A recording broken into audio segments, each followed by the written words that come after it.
সাধারণত যখন ভালোবাসা নিয়ে কথা হয় তখন চোখের সামনে তো ওই চেনা সিনেমার দৃশ্য ভেসে ওঠে, তাই না? একদম। ওই যে হঠাৎ বৃষ্টি, সুন্দর একটা ব্যাকগ্রাউন্ড মিউজিক শুরু হয়ে গেল। হ্যাঁ, আর মুহূর্তের মধ্যেই দুজন মানুষ একে অপরের প্রেমে একদম ধপাস করে পড়ে গেল। রাইট, মানুষ তো এটাই বিশ্বাস করে। মানে আমাদের পুরো সংস্কৃতিই তো এই ধারণাটির ওপর দাঁড়িয়ে আছে যে ভালোবাসা হলো একটা জাদুকরী দুর্ঘটনা। যেন আকাশ থেকে পড়ে, আর এর জন্য শুধু সঠিক সময়ে সঠিক জায়গায় থাকা প্রয়োজন। ঠিক, কিন্তু আজকের এই তথ্যের গভীর অনুসন্ধানে বা যাকে বলে ডিপ ডাইভ, আমরা এটাই বোঝার চেষ্টা করব যে ভালোবাসা কি আসলেই ভাগ্যের ব্যাপার, নাকি এটা প্রতিদিনের অনুশীলনে শেখার মতো একটা শিল্প। আর এই গভীর আলোচনার মূল ভিত্তি কিন্তু অত্যন্ত চমৎকার একটা বই। হ্যাঁ, ১৯৫৬ সালে প্রকাশিত এরিক ফ্রমের সেই বিখ্যাত বই দি আর্ট অফ লাভিং। ঠিক বলেছেন। একটু পটভূমি জানিয়ে রাখি।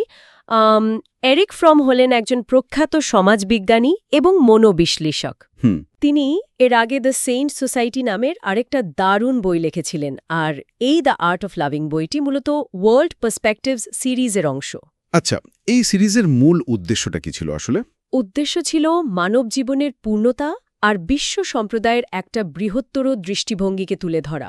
ফ্রম খেয়াল করেছিলেন যে মানুষ ভালোবাসার জন্য মরিয়া, কিন্তু তারা আসলে জানেই না এটা কিভাবে কাজ করে, তাই তো? একদম ঠিক। তারা পুরোপুরি অন্ধকারে আছে। ফ্রম দাবি করলেন যে ভালোবাসা কোনো জাদুকরী অনুভূতি নয়। এটা আসলে পেইন্টিং, মিউজিক বা ধরুন ওপেন হার্ট সার্জারির মতোই একটা জটিল আর সুনির্দিষ্ট শিল্প। ও বাপরে, মানে সার্জারির মতো। এটা কিন্তু আমাদের প্রচলিত চিন্তাধারার মূলে রীতিমতো কুঠারাঘাত করে। হ্যাঁ, তা তো করেই। মানে যদি এটা সত্যি একটা শিল্প বা আর্ট হয়, ধরুন কেউ বছরের পর বছর ধরে বেহালা বাজানো শিখছে, রাইট, তাহলে তো একটা বিশাল প্রশ্ন সামনে চলে আসে। আধুনিক সমাজে মানুষ অর্থ, প্রতিপত্তি বা ক্ষমতা অর্জনের পেছনে দিনের পর দিন সময় ব্যয় করে, ক্যারিয়ার গড়তে যৌবনের পুরোটা দিয়ে দেয়, অমানসিক পরিশ্রম করে। কিন্তু ভালোবাসার মতো একটা বিষয় যা মানুষকে সবচেয়ে বেশি আনন্দ বা কষ্ট দেয়, সেই শিল্পটা শিখতে কেউ বিন্দুমাত্র সময় কেন দেয় না? দারুণ একটা প্রশ্ন। আর এই বৈপরীত্যের কারণ বুঝতে হলে আমাদের আধুনিক সমাজের অর্থনৈতিক কাঠামোর দিকে তাকাতে হবে। মানে পুঁজিতান্ত্রিক কাঠামোর কথা বলছেন? ঠিক তাই। ফ্রমের মতে আধুনিক সমাজ মূলত পুঁজিতান্ত্রিক চিন্তাধারায় আচ্ছন্ন। এই ব্যবস্থায় মানুষ নিজের ব্যক্তিত্বকেও, মানে নিজেকেই একটা পণ্য বা কমোডিটি হিসেবে দেখতে শুরু করে। মানে নিজেকে মার্কেটে বিক্রি করার মতো একটা ব্যাপার। একদম। সমাজের সেই বিষয়গুলোকেই শেখার যোগ্য মনে করা হয় যা থেকে বস্তুগত লাভ বা অর্থ আসে। রাইট। ভালোবাসাকে তো এই বাজারে লাভজনক কিছু মনে করা হয় না, কিন্তু যে কোনো শিল্পে মাস্টার হতে হলে সেটাকে জীবনের সবচেয়ে গুরুত্বপূর্ণ বিষয় বানাতে হয়। হ্যাঁ, যাকে ফ্রম বলেছেন জীবনের আল্টিমেট কনসার্ন বা চূড়ান্ত লক্ষ্য হিসেবে নেওয়া। যেহেতু ভালোবাসা থেকে ব্যাংক ব্যালেন্স বাড়ে না, তাই সমাজ এটাকে একটা গুরুত্বহীন শোকের পর্যায়ে নামিয়ে এনেছে। বুঝতে পেরেছি। মানে আমরা নিজেদের এমন একটা বাজারে পরিণত করেছি যেখানে সবাই নিজেকে আকর্ষণীয় পণ্য হিসেবে সাজাতে ব্যস্ত। রাইট। কিন্তু প্রকৃত সংযোগ স্থাপনের কোনো দক্ষতা আসলে কারোই নেই। আর আমার মনে হয় এই বিষয়টা আমাদের অস্তিত্বের সবচেয়ে গভীর একটা সংকটের দিকে নিয়ে যায়। অস্তিত্বের সংকট। ফ্রম এটাকে বলেছেন সেপারেটনেস বা বিচ্ছিন্নতাবোধ। মানব সভ্যতার ইতিহাস ঘাটলে তো দেখা যায় মানুষ স্বভাবতেই দলবদ্ধ জীব, কিন্তু এখন মনে হয় সবাই ভীষণ একা। আর এই একাকিত্ব বা বিচ্ছিন্নতা বোধই হল মানুষের সবচেয়ে বড় মানসিক যন্ত্রণা। ফ্রম খুব সুন্দর করে বুঝিয়েছেন যে বলুন। আদিম যুগে মানুষ প্রকৃতির সাথে একাত্ম ছিল, কিন্তু মানুষের মস্তিষ্ক যখন বিকশিত হল, সে নিজের অস্তিত্ব নিয়ে সচেতন হয়ে উঠল। সে বুঝতে পারল যে সে একা। একদম। সে প্রকৃতি থেকে আলাদা, সে একা, এবং একদিন তার মৃত্যু হবে। এই চরম সত্যটা মানুষের ভেতরে এক তীব্র উদ্বেগের জন্ম দেয়। হ্যাঁ, একটা গভীর শূন্যতা। আর মানুষ যদি ভালোবাসাকে গুরুত্ব না দেয়, তবে এই একাকিত্ব থেকে বাঁচার জন্য সে কি করে? সে ভুল পথ বেছে নেয়, খুব মরিয়া হয়ে নানা রকম উত্তেজনার আশ্রয় নেয়। যেমন ধরুন অ্যালকোহল বা মাদকের দিকে ঝুঁকে পড়া। হ্যাঁ, বা আজকালকার দিনে সোশ্যাল মিডিয়ায় ঘণ্টার পর ঘণ্টা অর্থহীন সময় কাটানো। রাইট, সাময়িক একটা উত্তেজনা। কিন্তু এই উত্তেজনাগুলো যখন কেটে যায়, তখন মনের ভেতরে তীব্র অপরাধবোধ আর আরও গভীর শূন্যতা তৈরি হয়। সত্যিই তাই। আবার আরেকদল মানুষ মনে হয় এই একাকিত্ব থেকে বাঁচতে সবার মতো হয়ে যাওয়ার চেষ্টা করে, তাই না? ঠিক ধরেছেন। ফ্রম এদের হিউম্যান অ্যাটম বা রোবট বলেছেন সবাই যা করছে যা ভাবছে অন্ধভাবে সেটাই অনুসরণ করা। মানে? সমাজের ছাঁচে নিজেকে ফেলে দেওয়া, নিজস্বতা বলে আর কিছুই থাকে না। আর এই নিজস্বতা হারিয়ে ফেলার প্রভাবটা সম্পর্কগুলোর উপর খুব ভয়াবহভাবে পড়ে। এই ব্যাপারটা পরিষ্কার করার জন্য বইয়ের একটা দারুণ রেফারেন্স বা উপমা টানা যেতে পারে। হ্যাঁ, ওই বাংকারের উপমাটা। একদম। ফ্রম আধুনিক সম্পর্কগুলোকে বলেছেন ইগোইজম আ ডু, মানে দুজনের অহমিকা। শব্দটা বেশ ভারী। বিষয়টা অনেকটা এমন, ধরুন দুজন মানুষ মিলে একটা কংক্রিটের বাংকারে আশ্রয় নিয়েছে, বাইরের একটা বৈরী পৃথিবীর বিরুদ্ধে তারা একটা টিম তৈরি করেছে। রাইট, তারা একসাথে বাংকারের রেশন ভাগ করছে, বিল মেটাচ্ছে। হ্যাঁ, দূর থেকে দেখলে মনে হবে দারুণ সফল একটা সম্পর্ক, ভালো তেলের মেশিনের মতো চলছে। কিন্তু ভেতরে ভেতরে তারা আসলে একে অপরের চোখের দিকে তাকাচ্ছে না। একদম তাই, তারা কেবল বাইরের শত্রুর দিকে নজর রাখছে, একে অপরের আত্মার গভীরে যাওয়ার কোনো চেষ্টাই নেই। কেবল একাকিত্ব থেকে বাঁচার জন্য একটা চুক্তিভিত্তিক জীবন। ফ্রম বলছেন সমাজ একেই ভালোবাসা বলে চালিয়ে দিচ্ছে, যা আসলে ভয় থেকে পালানোর একটা যান্ত্রিক প্রক্রিয়া মাত্র। তাহলে ফ্রমের মতে আসল ভালোবাসাটা কি? আসল ভালোবাসা কোনো নিষ্ক্রিয় অনুভূতি নয়, এটা হলো একটা সক্রিয় শক্তি। ফ্রম অত্যন্ত স্পষ্টভাবে বলেছেন ভালোবাসার মূল অর্থ হল দেওয়া বা গিভিং। ও আচ্ছা, কিন্তু এখানেই তো একটা বড় মানসিক বাধা তৈরি হয়। কিরকম? মানে এই আধুনিক সমাজে দেওয়া বলতে মানুষ বোঝে নিজের কিছু হারিয়ে ফেলা বা ত্যাগ করা।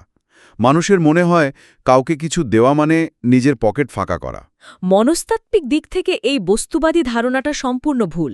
ফ্রম বোঝাচ্ছেন যে দেওয়ার অর্থ নিজের ব্যাংক ব্যালেন্স শূন্য করা নয়। তাহলে কি দেওয়া? দেওয়ার মানে হল নিজের প্রাণশক্তি, নিজের আনন্দ, আগ্রহ আর বোঝাপড়াকে অন্যের সাথে ভাগ করে নেওয়া। দারুণ একটা কথা। যখন মানুষ তার ভেতরের এই প্রাণশক্তি অন্যকে দেয়, তখন সে আসলে নিজের ভেতরেই ভালোবাসার উৎপাদন বাড়ায়। মানে দেওয়ার মাধ্যমেই সে প্রকৃত ধনী হয়। একদম। এখানে বইয়ের একটু বিশেষ তথ্যের কথা বলা যায়। ফ্রম মাতৃসুলভ ভালোবাসা আর পিতৃসুলভ ভালোবাসার একটা চমৎকার পার্থক্য টেনেছেন। আচ্ছা, মাদারলি এবং ফাদারলি লাভ। হ্যাঁ, মায়ের ভালোবাসার বর্ণনায় উনি দুধ এবং মধুর মেটাফোর ব্যবহার করেছেন। দুধ এবং মধু, বিষয়টা একটু খুলে বলবেন? ধরুন, দুধ হল যত্ন, মানে সন্তানকে শারীরিকভাবে বাঁচিয়ে রাখার জন্য যা যা মৌলিক প্রয়োজন, আর মধু হল জীবনের মাধুর্য ও বেঁচে থাকার আনন্দ। বুঝতে পেরেছি, মানে শুধু বাঁচিয়ে রাখাই সব নয়। একদম। যে কোনো মানুষ হয়তো মৌলিক প্রয়োজন মেটাতে পারে, কিন্তু জীবনের আনন্দ বা মধু দিতে হলে সেই মানুষটিকে নিজের ভেতরেও একজন সুখী মানুষ হতে হয়। অসাধারণ একটা পয়েন্ট। তাহলে পিতৃসুলভ ভালোবাসাটা কেমন? পিতৃসুলভ ভালোবাসাটা একটু ভিন্ন। এটা সাধারণত যোগ্যতার ওপর নির্ভরশীল থাকে। মানে কন্ডিশনাল। হ্যাঁ, শর্ত সাপেক্ষ। তুমি যদি নিয়ম মেনে চলো তবেই ভালোবাসা পাবে। ফ্রম বলছেন একজন পূর্ণাঙ্গ মানুষের ভেতরে এই দুই ধরনের ভালোবাসারই সমন্বয় দরকার। আর সবচেয়ে বড় কথা হল, ভালোবাসা শুধু একজনের প্রতি হয় না। নিজেকে ভালোবাসতে না পারলে অন্যকে ভালোবাসা যায় না। এটার জন্য তো বোধহয় আমাদের অহংকার বা নার্সিসিজম থেকে বেরিয়ে আসতে হবে, তাই না? একদম ঠিক। নার্সিসিজম মানুষকে অন্ধ করে দেয়। সে শুধু নিজের অনুভূতিকে সত্য বলে মনে করে। তাই মানুষকে বস্তুনিষ্ঠ বা অবজেক্টিভ হতে হবে। অন্যকে তার মতো করেই দেখতে শিখতে হবে। রাইট। আচ্ছা, এতক্ষণ তো আমরা তত্ত্বগুলো বুঝলাম, কিন্তু এবার আমাদের এই আলোচনার সবচেয়ে জরুরি ফোকাস এরিয়াটাতে আসি। হ্যাঁ, চলুন। প্রতিদিনের জীবনে এই শিল্পের অনুশীলন কিভাবে করা সম্ভব? মনকে প্রশিক্ষিত করার কার্যকরী পদক্ষেপগুলো কি কি? যে কোনো শিল্পের মতোই ভালোবাসার জন্য ৩টি জিনিস খুব দরকার: শৃঙ্খলা, মনোযোগ আর ধৈর্য। ডিসিপ্লিন, কনসেন্ট্রেশন আর পেশেন্স। হ্যাঁ। ফ্রম বইয়ের সরাসরি একটা মর্নিং রিফ্লেকশন রুটিনের কথা বলেছেন। অ্যাকশনেবল স্টেপস হিসাবে এটা দারুণ। আচ্ছা, রুটিনটা কেমন?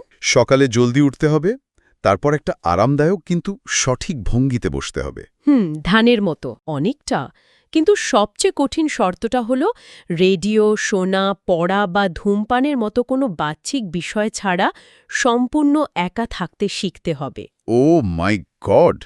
মানে আজকের দিনে একটা স্মার্টফোন ছাড়া ২০ মিনিট একা বসে থাকা হ্যাঁ, অনেকের তো এটা ভাবলেই প্যানিক অ্যাটাক শুরু হয়ে যাবে। আর এই প্যানিক অ্যাট্যাকটাই প্রমাণ করে যে আমাদের মন কতটা বিক্ষিপ্ত। তো ফ্রম বলছেন, চোখ বন্ধ করে কল্পনায় একটা সাদা পর্দা বা হোয়াইট স্ক্রিন দেখতে হবে। হোয়াইট স্ক্রিন মানে শুধু সাদা রং? হ্যাঁ, আর মনের ভেতরে যেসব অপ্রয়োজনীয় ছবি বা চিন্তা ভিড় করে, সেগুলোকে ওই পর্দা থেকে সরিয়ে দিতে হবে। খুব একটা সহজ কাজ নয়। এরপর নিজের শ্বাস-প্রশ্বাসের গতিবিধির ওপর মনোযোগ দিতে হবে। এটা নিয়ে অতিরিক্ত চিন্তা বা অ্যানালাইসিস না করে কেবল অনুভব করতে হবে। আচ্ছা, এটা কি শুধু সকালেই করতে হবে? না, প্রতিদিন সকালে অন্তত ২০ মিনিট এবং রাতে ঘুমানোর আগে করতে হবে। বুঝলাম। কিন্তু দিনের বাকি সময়টুকুতে কিভাবে এই মনোযোগ ধরে রাখা যায়? সারাদিন তো আর চোখ বন্ধ করে বসে থাকা সম্ভব নয়। ফ্রমের পরামর্শ হল বর্তমান মুহূর্তে বাঁচতে হবে। Here and now. যখন যেটা করা হচ্ছে শুধু সেদিকেই মনোযোগ দেওয়া। একদম। কেউ কথা বললে শুধু তার কথাই শোনা, আগামীকালের মিটিংয়ের চিন্তা না করা। আর এই মনোযোগ ধরে রাখার জন্য একটা খুব ইন্টারেস্টিং কথা বলেছেন ফ্রম। কি কথা? জম্বিদের থেকে দূরে থাকতে হবে। হ্যাঁ, জম্বি। এখানে তো আর হলিউড সিনেমার জম্বিদের কথা বলা হচ্ছে না নিশ্চয়ই। না না, এখানে জম্বি মানে হলো যাদের আত্মা বা ভেতরের প্রাণশক্তি মরে গেছে। মানে যারা ওই কেবল গতানুগতিক ক্লিশে কথাবার্তা বলে। ঠিক তাই, যাদের আলাপে কোনো গভীরতা নেই। এদের সাথে সারাদিন অর্থহীন আড্ডা দিলে নিজের ভেতরের প্রাণশক্তিও নষ্ট হয়ে যায়। আসলেই তাই। আচ্ছা, মনোযোগের সাথে তো নিজের অনুভূতির প্রতি সচেতনতাও জরুরি, তাই না? ভীষণ জরুরি। ফ্রম বলছেন, একজন মায়ের মতো সংবেদনশীল হতে হবে নিজের প্রতি। নিজের প্রতি মা হওয়া, ব্যাপারটা একটু বুঝিয়ে বলবেন? ধরুন, হঠাৎ করে আপনার মন খারাপ। তখন অন্য কারোর ওপর রাগ না ঝেড়ে নিজেকেই জিজ্ঞেস করতে হবে, আমি কেন হতাশ? এই আত্মসচেতনতা খুব দরকার। দারুণ। কিন্তু এই কঠিন রুটিনগুলো মানে প্রতিদিন ধ্যান করা, জম্বিদের এড়িয়ে চলা, নিজের ইগো কমানো, এগুলো মেনে চলার পেছনে কোনো শক্তি কাজ করে? এই শক্তির উৎস হল দুটি জিনিস: যৌক্তিক বিশ্বাস বা র্যাশনাল ফেথ এবং সক্রিয়তা বা অ্যাক্টিভিটি। যৌক্তিক বিশ্বাস তো অন্ধও হতে পারে। না, অন্ধবিশ্বাস হল কারোর কাছে নিজের বিচারবুদ্ধি সমর্পণ করা। যৌক্তিক বিশ্বাস হল নিজের জ্ঞান আর অভিজ্ঞতার ওপর তৈরি হওয়া একটা গভীর প্রত্যয়। ভালোবাসার জন্য এই বিশ্বাসের জোর আর সাহসের প্রয়োজন। সাহসের পয়েন্টটা খুব চমৎকার। ফ্রমের একটা দারুণ লাইন মনে পড়ে যাচ্ছে, মানুষ আসলে ভালোবাসা না পাওয়ার চেয়ে ভালোবাসতে বেশি ভয় পায়। একদম সত্যি কথা। কারণ ভালোবাসতে গেলে তো ঝুঁকি নিতে হয়, কোনো গ্যারেন্টি ছাড়াই নিজেকে সম্পূর্ণ সঁপে দিতে হয়। আর এই ঝুঁকি নিতেই মানুষের ভয়। আর এখানেই সক্রিয়তার প্রশ্ন আসে। মানসিক অলসতা দূর করে সারাদিন সজাগ থাকতে হবে। যে মানুষ জীবনের অন্যান্য ক্ষেত্রে অলস, সে হঠাৎ করে ভালোবাসায় সজাগ হতে পারে না। রাইট। আজকের এই গভীর অনুসন্ধান আমাদের অনেক প্রচলিত ধারণাকেই ভেঙে দিল। পুরো আলোচনার মূল বিষয়গুলো যদি একটু সংক্ষেপে টেনে আনি। হ্যাঁ, চলুন। যারা শুনছেন তাদের জন্য বলছি, ১ নম্বর পয়েন্ট হল, ভালোবাসা কোনো দৈব ঘটনা নয়, এটা একটা শিল্প যা শিখতে হয়। ২ নম্বর হল, সম্পর্ককে শুধু স্বার্থের লেনদেন বা একাকিত্ব কাটানোর হাতিয়ার হিসেবে দেখা বন্ধ করতে হবে। ওই বাংকারের মানসিকতা থেকে বেরোতে হবে। একদম। ৩ নম্বর পয়েন্টটা অ্যাকশনেবল। প্রতিদিন সকালে আর রাতে ২০ মিনিটের শ্বাস-প্রশ্বাস আর মনোযোগের ব্যায়াম করতে হবে। আর ৪ নম্বর হল, নিজের জীবনের প্রতি পূর্ণ সচেতনতা, সাহস এবং বিশ্বাস রাখতে হবে। চমৎকার। যারা এতক্ষণ আমাদের এই আলোচনা শুনছেন, আজকের এই গভীর অনুসন্ধান যদি আপনাদের ভালো লেগে থাকে, তবে অবশ্যই আমাদের চ্যানেল ইংলিশই সাবস্ক্রাইব করবেন। আপনাদের মূল্যবান সময়ের জন্য অনেক ধন্যবাদ। আর একেবারে শেষে বিদায় নেওয়ার আগে একটা নতুন চিন্তার খোরাক দিয়ে যাই। হ্যাঁ, অবশ্যই। যদি ভালোবাসা মানেই হয় পুরোপুরি সজাগ ও সচেতন থাকা, তবে একটু ভেবে দেখুন তো, আমরা আমাদের সম্পর্কগুলোতে আসলেই কি ভালোবাসছি, নাকি কেবল একাকিত্বের ভয়ে ঘুমন্ত অবস্থায় দিন পার করছি? ওহ, দারুণ একটা চিন্তা জাগানিয়া প্রশ্ন। সত্যিই তো, আমরা কি আসলেই সজাগ আছি? এই প্রশ্নটা রইল সবার জন্য। আজকের মতো এখানেই শেষ করছি।